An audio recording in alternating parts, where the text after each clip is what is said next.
Hey guys, welcome back to Dip Switch Demos. My name is Jackson and today we are checking out the Boost from Teisco.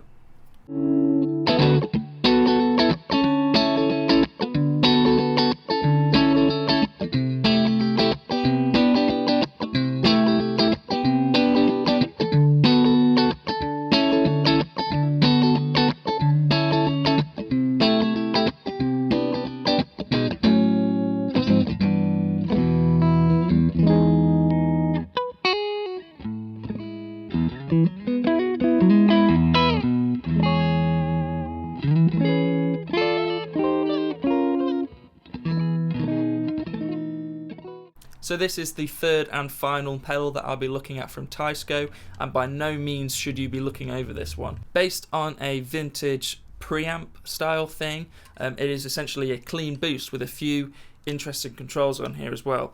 It uses FET or FET transistors. Actually the T stands for transistor, so it's just FET. It uses FETs inside. That sounds weird. Correct me if I'm wrong in the comments about that, but it uses those to kind of have a more softer sound around the edges, so it's not hard clipping in any way. Really preserves your original tone and kind of makes it a bit more, reacts like an amp in a way. Controls, we have level and gain. Both of them work similarly. Dialing up the gain obviously adds a bit of hair to your tone, but really if you want a pure clean boost, roll down the gain and increase the level and you've got a really beautiful singing fat clean tone. A few other interesting controls on here are two switches. The first one is a 9 volt to 24 volt switching. Flick it over to 24 volts and it actually changes the internal circuit to run at 24 volts even though you're just using a 9 volt adapter. That gives it more headroom, also adds a little bit of treble, I kind of heard, so it kind of clears up the signal, adds a bit more clarity. Really nice. In fact, most of the time I prefer it on the 24 volts. And then the third switch I think they call an EQ profile switch, and it switches between 3 different EQ curves in a way. So we have normal, treble and flat. So the normal EQ rolls off a bit of the low end and also has a bit of a mid hump, so it's going to be really great for solos, cutting through the mix. Next we have the treble EQ profile, which to me doesn't sound so much like a Rangemaster treble booster. It is more useful for adding a bit of clarity and a bit of presence to a darker guitar tone. So say for example you're using a dark Les Paul or dark sounding Les Paul, it's going to add a bit of clarity to that signal.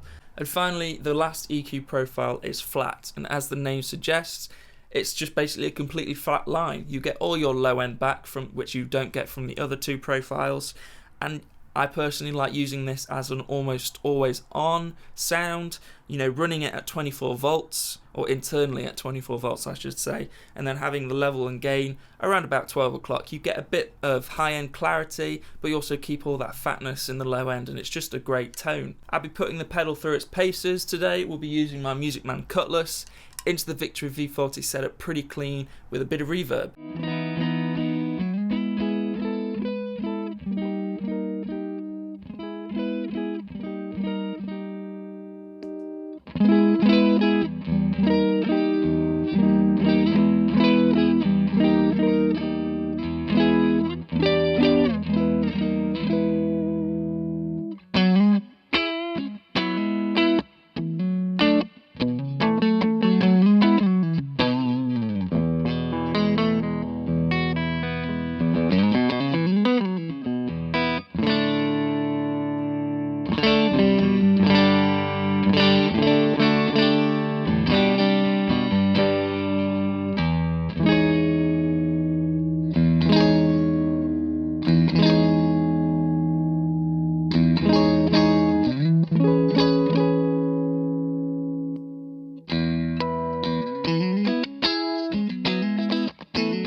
Thanks guys for checking out the video. If you like what you saw, please subscribe and maybe check out some more, and I'll see you in the next one. Cheers guys.